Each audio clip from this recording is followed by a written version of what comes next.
Bismillahirrahmanirrahim. Assalamualaikum warahmatullahi wabarakatuh.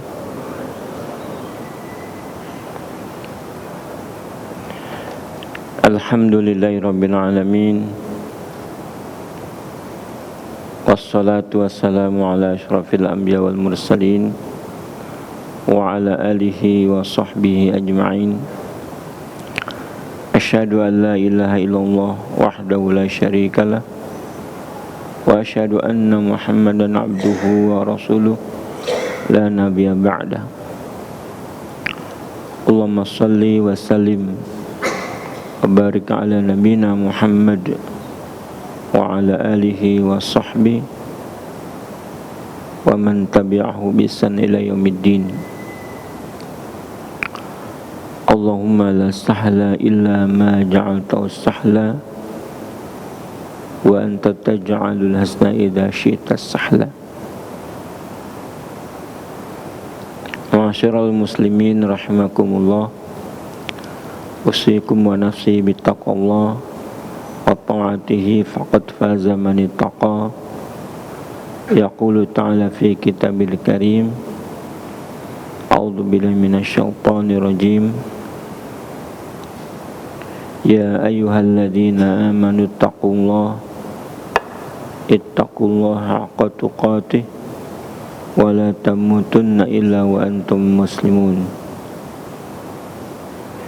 Syukur alhamdulillah, kita masih menikmati pemberian dari Allah Subhanahu wa taala berupa nikmat sehat dan kesempatan. Kemudian kita gunakan nikmat-nikmat itu dalam bentuk kegiatan kita yang bernilai ibadah. Dua nikmat itu yang paling banyak dilalaikan oleh manusia. Kita bagaimanapun menikmati nikmat-nikmat itu dalam keadaan tunduk kepada Allah Subhanahu wa taala, maka itulah bentuk syukur kita terhadap dua nikmat itu terutama, dan nikmat-nikmat yang lain. Salawat serta salam senantiasa tercurah buat baginda Nabi kita Muhammad sallallahu alaihi wasallam beserta keluarganya, para sahabatnya, kemudian para tabi'in, dan siapa saja yang terus tegak melaksanakan Islam hingga hari kiamat kelak. Jemaah yang berbahagia, hari ini pekan kelima, jadi bebas. Tapi bebasnya tidak keluar dari materi akidah dan fikih. Kesempatan maghrib hari ini saya sengaja mengambil bab fikih. Bab fikih kita sudah sampai tentang sholat. Kemarin adzan dan iqamah. Sekarang kita masuk bab ketiga, waktu-waktu sholat.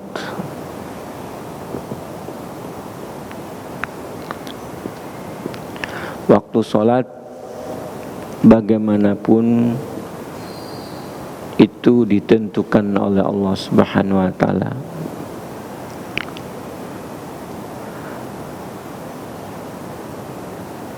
Dalam firman-Nya surat An-Nisa ayat 103, Innas sholata kanat 'alal mu'minina kitaban mawquta.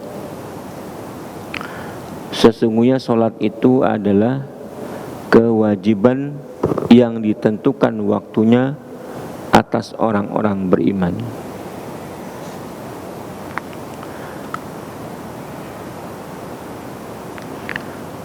Jadi sholat fardu 5 waktu dalam sehari dan semalam masing-masing mempunyai waktu. Kebanyakan waktu waktu itu berakhir, kemudian masuk waktu sholat berikutnya, kecuali sholat isya ke sholat subuh. Ada rentang waktu yang panjang, sholat isya sampai pertengahan malam. Maka sholat isya nggak boleh jam 2 malam. Mungkin orang pulang kemalaman atau dari bepergian, sejatinya nggak boleh sholat malam, sholat isya jam 2 atau lewat dari pertengahan malam. Nah, ini polemik di kita, karena Nabi menentukan berdasarkan matahari. Dalam sebuah hadis, ya, jadi sholat itu ditentukan waktu-waktunya, sehingga tidak sah sholat tertentu karena waktunya belum masuk atau waktunya sudah habis.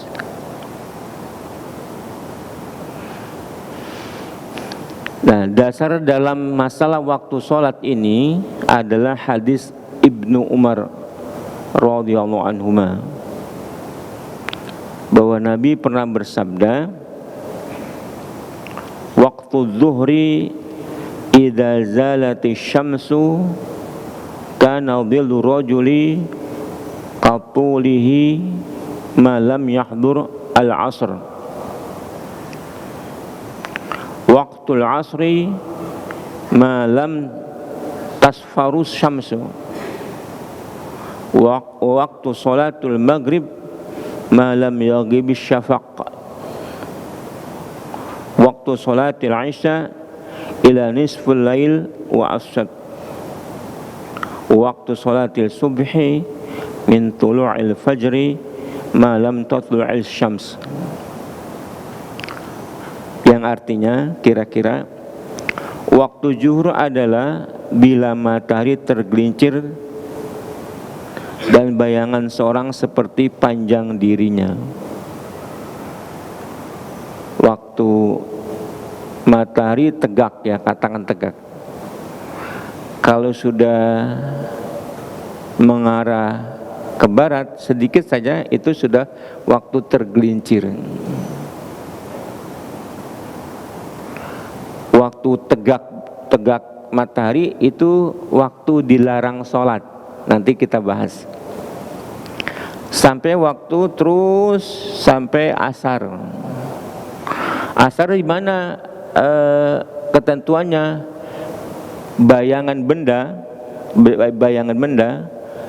Bayangannya sama dengan panjang aslinya benda itu.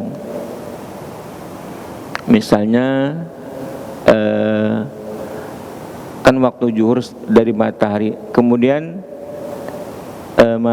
arahnya ke barat matahari, maka bayangannya ke sana. Nah, bayangan ini tidak lebih, sebelum melebihi panjang aslinya. Di zaman dulu belum ada jam, Nabi SAW begitu diperkirakan. Kemudian waktu asar itu setelah habis waktu zuhur, memasuki orang yang bayangan satu benda sudah melebihi dari panjang aslinya. Itu waktu asar, waktu asyara. Sampai kapan? Sampai matahari belum menguning, malam tasfura asyamsu, belum menguning.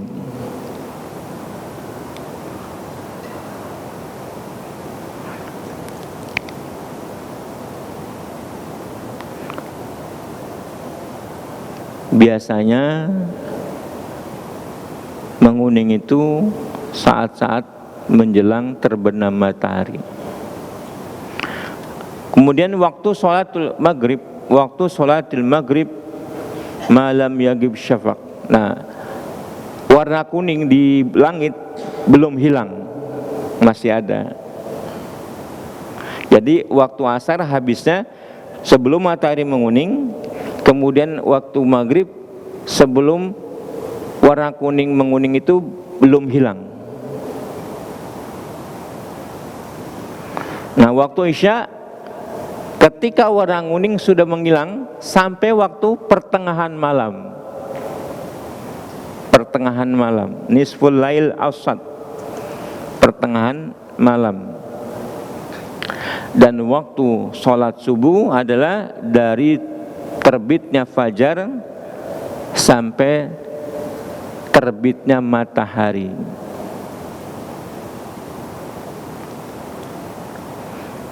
Jadi kalau dihitung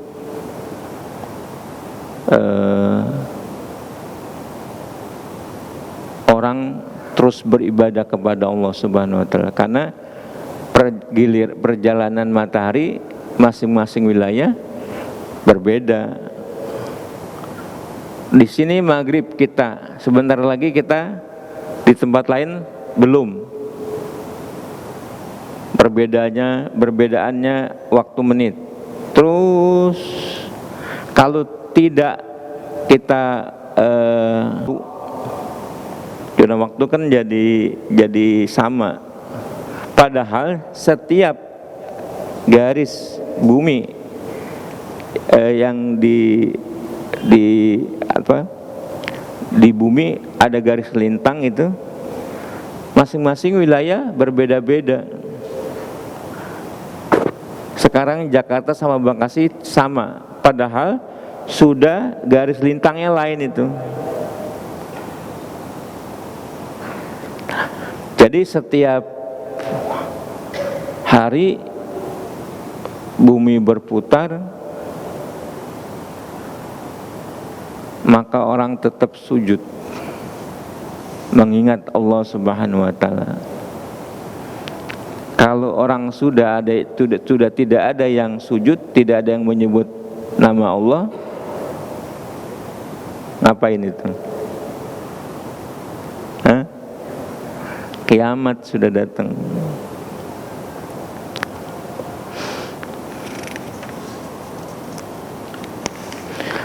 Nah, penjelasannya begini. Waktu sholat duhur. Waktu sholat duhur diawali dengan tergelincirnya matahari, yaitu condongnya matahari dari tengah langit ke arah barat.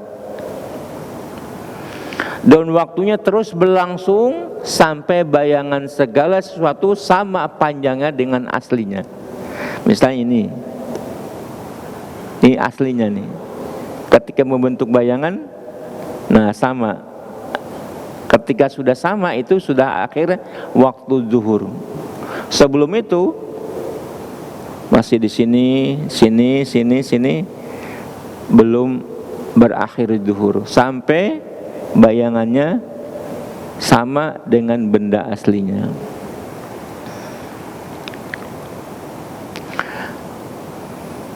Dianjurkan menyegerakan sholat zuhur di awal waktunya. Bahkan dalam sebuah hadis ya diterangkan ayu amali abdul atau ayu ahabbu ila Allah minal amal. Di dalam satu hadis yang waktu paling afdal, di hadis yang lain yang paling dicintai oleh Allah Subhanahu wa taala. Nah, dari keterangan itu adalah as-sholatu ala waqtiha, salat pada waktunya. Terus penjelasan lagi ada keterangan as-sholat pada awal waktunya. Nah, tapi kan manusia beda-beda kesibukannya. Diberikan toleransi sebelum bayangan sesuatu sama dengan panjangnya, itu waktu zuhur. Tetapi ada keterangan waktu zuhur ini supaya diakhirkan sholatnya ketika cuaca sangat panas, suatu cuaca yang sangat ekstrim. Kalau di sekitar nggak ada kali. Kalau di Saudi atau di negara Timur Tengah, wah sering sekali itu. Sholat pernah di bawah 60 derajat. 60 derajat.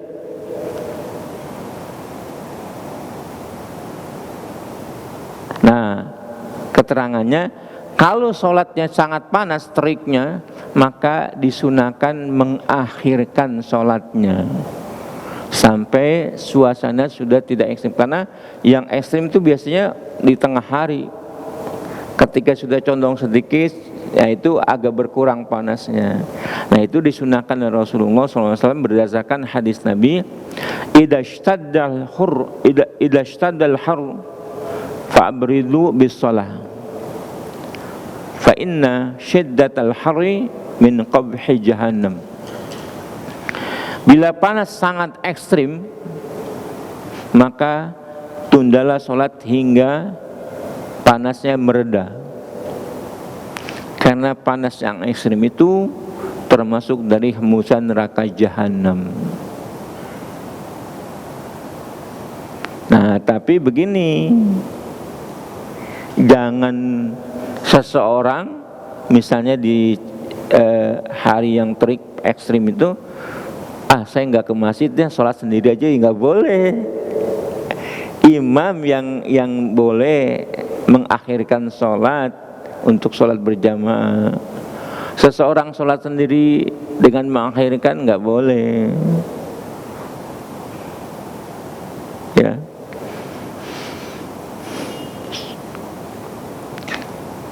Jadi pada saat panas sangat ekstrim kita dibolehkan mengakhirkan sholat.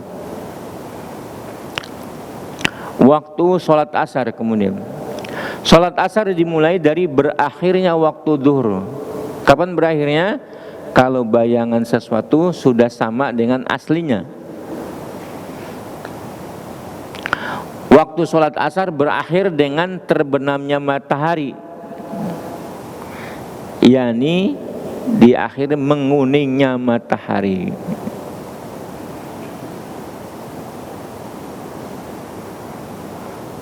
Nah, disunahkan menyegerakan sholat asar. Sholat asar dalam pendapat ulama yang paling sahih diartikan sebagai sholat wusta yang disebutkan oleh Allah Subhanahu wa taala, hafidhu ala sholawati wassolatil wusta wa qumu lillahi qanitin. Peliharalah segala sholat kalian dan peliharalah sholat wusta. Berdirilah karena Allah dalam sholat kalian dengan khusyuk. Keterangannya tambahan, ketika Rasulullah SAW mengepung satu perkampungan Yahudi, dalam pengepungan itu sampai Nabi tidak sholat asar.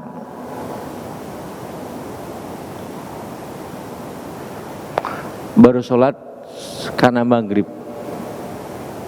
Terus sahabat Umar berdalih, ini bahasa kita ya, bahasa kita. Kurang ajar nih Yahudi, sampai kita tertunda dari sholat wusta gitu katanya. Berarti sholat wusta dipahami oleh sahabat dan dipahami yang berdasarkan pendapat jumhur adalah sholat asar. Tapi kalau Imam Syafi'i menganggap sholat wusta itu adalah sholat subuh, ya. Tapi jumhur mengatakan sholat wusta adalah sholat asar. Maka Imam Syafi'i menganggap sholat subuh. Maka dari ayat tadi, hafidhu ala sholawati wa sholatil wusta wa qumu lillahi qanitin. Maka ada kunut dalam pendapat Syafi'i. Tentunya kontroversi yang banyak terjadi. Tapi kita menganggap berdasarkan penjumhur ulama bahwa sholat uswa adalah sholat asar. Nah, kita disuruh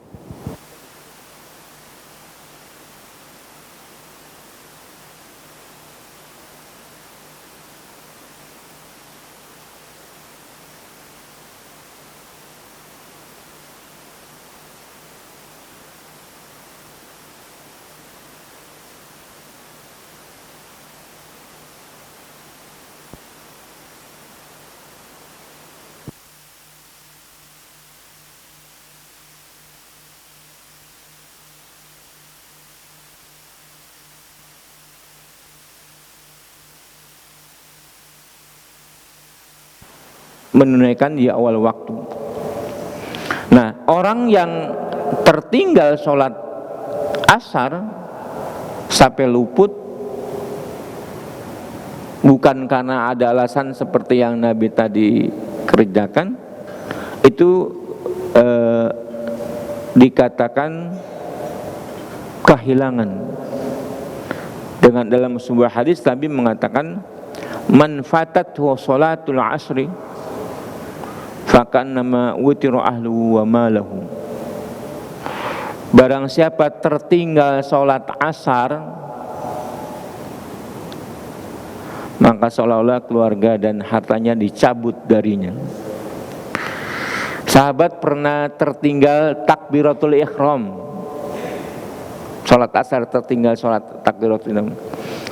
Dalam satu kisah karena terpana dengan kebun-kebunnya yang indah, dia kemudian ingat, ini waktu sholat asar. Dia segera ke masjid.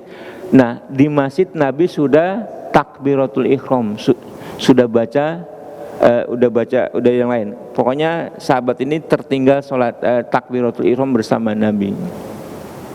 Sebagai konsekuensinya sahabat itu menjual kebunnya itu yang tadi dia membuat dia terlalaikan, menjual kemudian disodakokan semuanya. Sampai seperti itu. Sholat asar tidak boleh tertinggal. Nah, kita jangan sampai nih sholat asar jangan sampai tertinggal, dan sholat-sholat lain tentunya. Dalam kesempatan lain Nabi bersabda, man taraka sholatal asri faqad habita amaluh. Barang siapa meninggalkan sholat asar, berarti dia telah hapus seluruh amalnya. Nah, maka berdasarkan keterangan ini, karena sholat asar itu diperintahkan oleh Allah, hafidhu ala sholawati wassolatil wusta, jaga pelihara.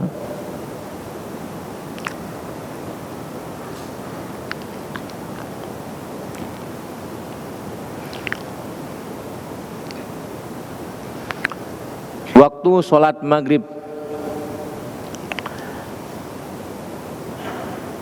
dari terbenamnya matahari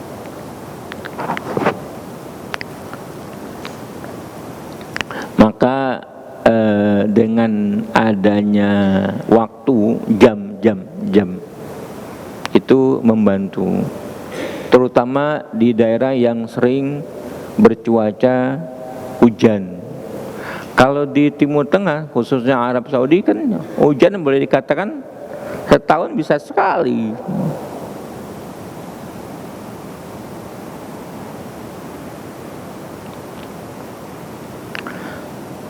Disunahkan untuk menyegerakan di awal waktu.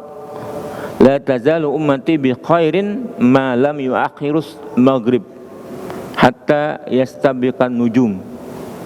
Umatku senantiasa dalam keadaan baik selama mereka tidak menunda maghrib sampai bintang-bintang bercampur aduk bertebaran di langit. ya, kecuali bagi jamaah haji ketika berada di Musdalifah, jamaah boleh menjamak takhir dengan Isya.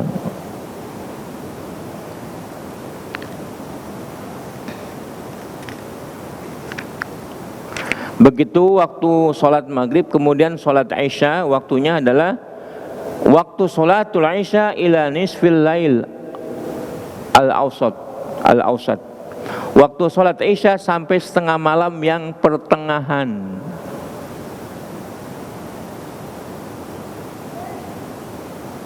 Dari waktu maghrib habis, sudah hilang merah-merah di langit, itu masuk waktu Isya sampai tengah malam.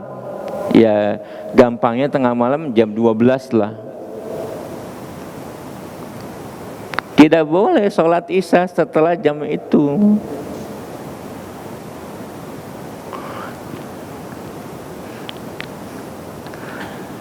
Nah, maka Nabi mengerjakannya segera. Tapi waktu-waktu sholat Isya ada yang lebih afdol, yaitu waktu atmah. Waktu atmah mengakhirkan sholat Isya. Misalnya kita kan sekarang jam 7.10 sholat Isya, tapi diakhirkan waktu afdol itu. Nah ini lagi-lagi mengakhirkannya tidak sendiri orang, sholat Isya saya aja di rumah sendiri. Nggak boleh. Yang mengakhirkan itu harus imam.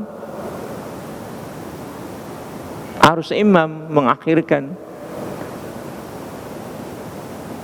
Ada di masjid di Bekasi, baru adzan Isya jam 9. Karena mengakhirkan waktu sholat Isya.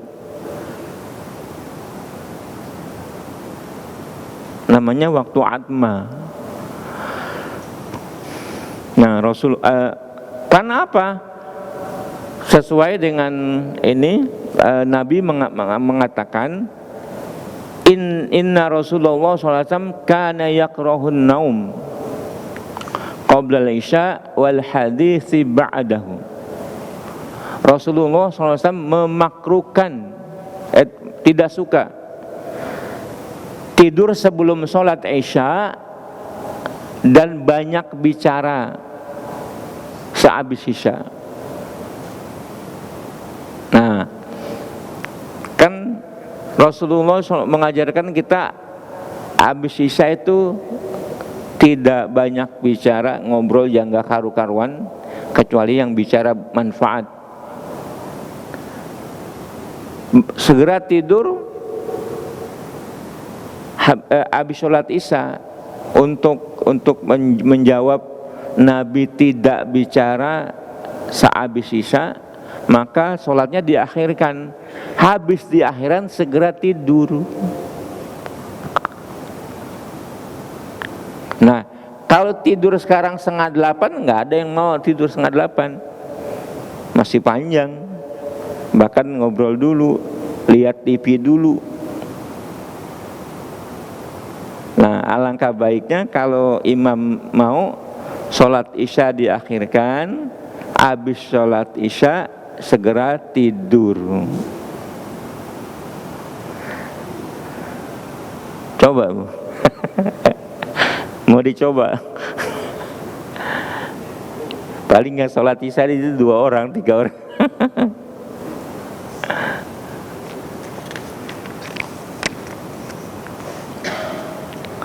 Waktu sholat subuh. Waktu sholat subuh ada terbitnya fajar kedua, fajar sodik, fajar kadib ada,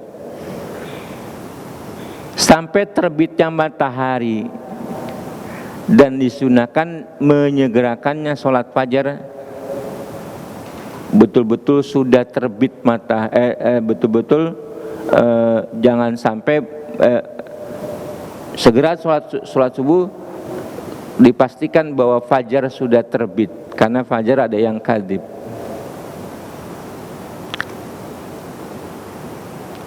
Nah, inilah waktu-waktu sholat di mana disyariatkan untuk melaksanakan sholat 5 waktu padanya, sehingga kaum muslimin wajib terikat dengannya. Kita mesti terikat dengannya. Maksudnya apa? Kita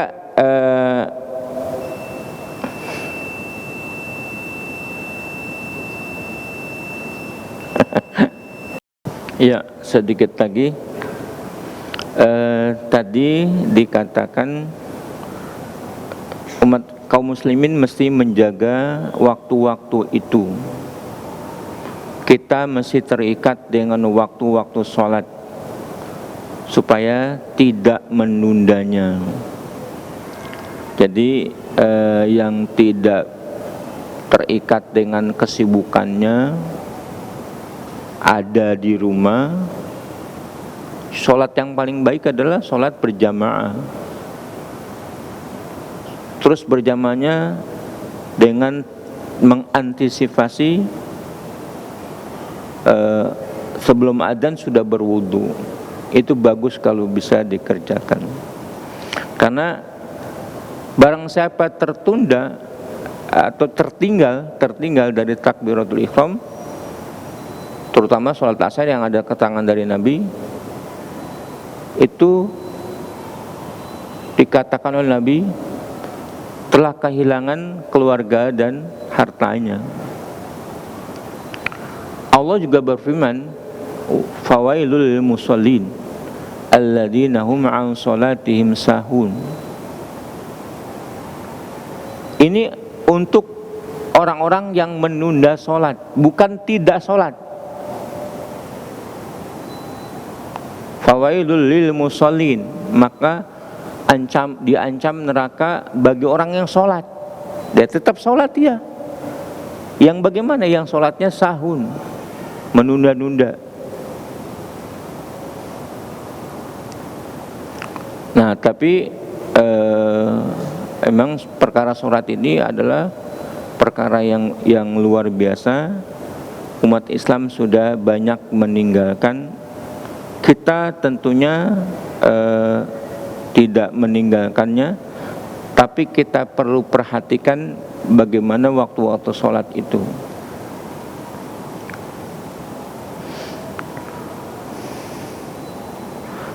Dalam ayat surat Maryam 59, fakhalafa min ba'dihim khalfun adha'u sholat wa taba'u syawat fasawfa yalqawna ghayya.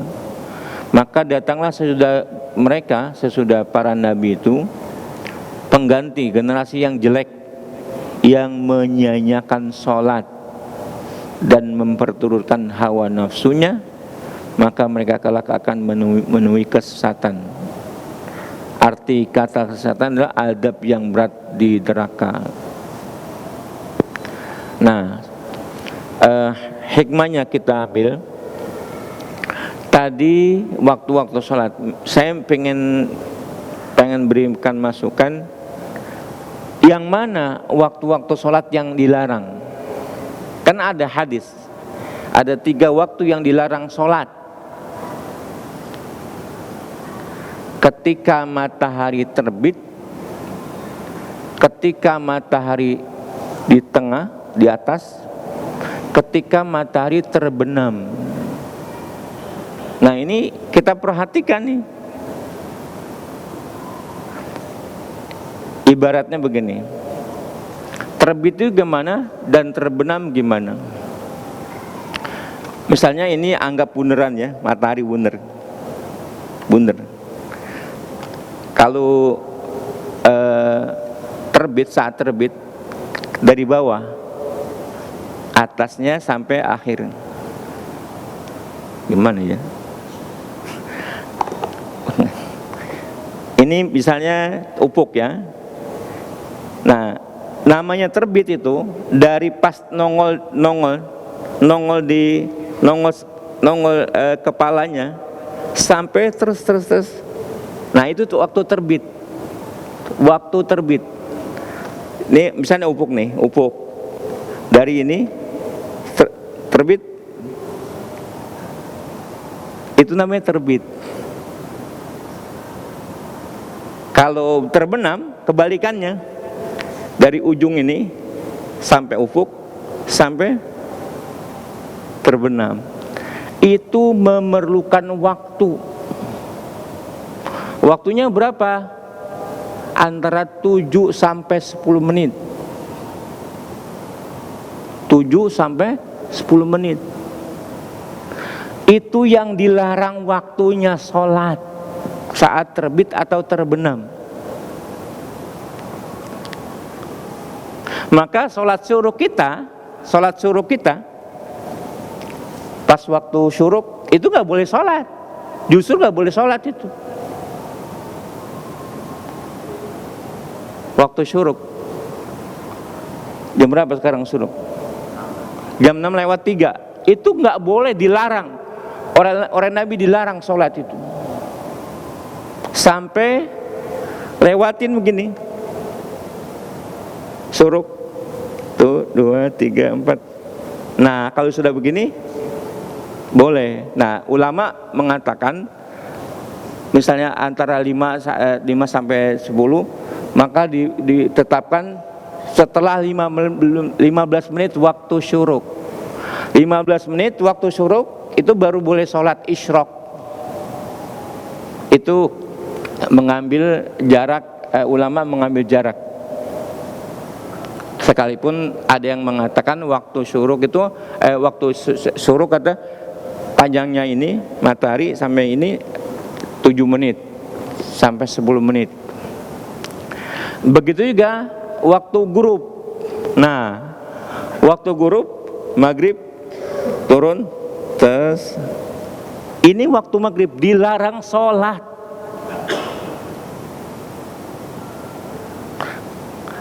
Nah, ini waktunya kan 7 menit sampai 10. Misalnya kita masuk ke masjid, sekarang maghrib jam berapa? 57. Kalau kita masuk maghrib, ini kan misal 57. Nah 57 dari gini, ini udah 57 nih, di sini nih, itu udah boleh sholat maghrib. Tapi dalam proses ini sekitar 7 menit. Jadi kalau 57 kita masuk jam 5:50 nggak boleh sholat. Itu waktu dilarang sholat.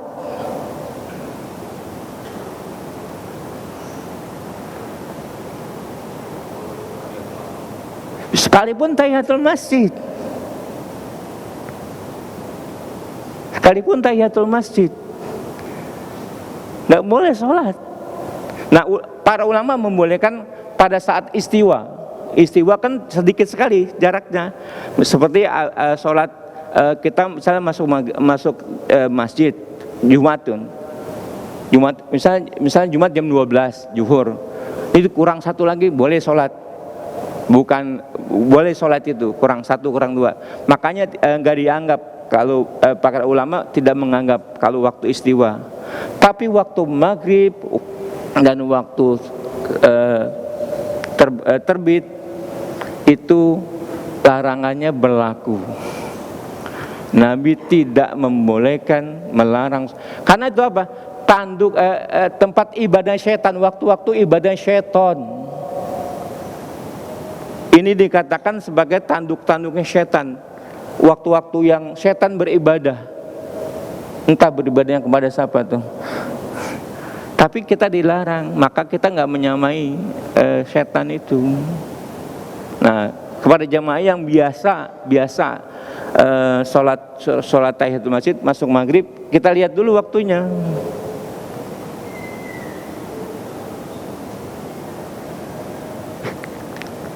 Sholat tahiyatul masjid sekalipun, ya, tidak ada pengecualian waktu maghrib dan waktu syuruk. Sholatnya tetap tidak diperkenankan, dilarang, karena waktu-waktu itu untuk ibadahnya syaitan. Ya, saya rasa mudah-mudahan cukup jelas ya. Ini terbenam, ini terbit. Nah, kenapa? Rasulullah pernah mempraktekkan. Rasulullah dalam satu peperangan, kalau tidak salah, peperangan kemalaman beserta sahabat, sehingga tidur di tenda-tenda, buat tenda-tenda. Nah, ketika mau subuh, beliau dan sahabat-sahabat kesiangan. Terus udah waktu syuruk. Nah, ketika waktu syuruk, kemudian jalan sebentar, berkemah, jalan sebentar, kemudian setelah itu Bilal disuruh adzan. Nah, dalam keterangannya para ulama, Nabi menghindari sholat di waktu syuruk. Berjalan dulu sejauh berapa kilometer, nanti sholatnya sudah waktu syuruk, sholat subuhnya, kemudian sholat adzan Bilal, kemudian Nabi sholat sunat qabliyah, setelah sholat maghrib. Itu waktu sudah lewat, subuhnya sudah lewat. Keterangan itu dipakai oleh para ulama mengatakan bahwa sholat dalam waktu-waktu yang dilarang tetap dilarang kita mengerjakan. Mudah-mudahan ini kita bisa memahaminya. Tapi waktunya sudah habis, kita akhiri dulu. Subhanakallahumma rabbana wa bihamdika asyhadu an la ilaha illa anta astaghfiruka wa atubu ilaik. Assalamualaikum warahmatullahi wabarakatuh.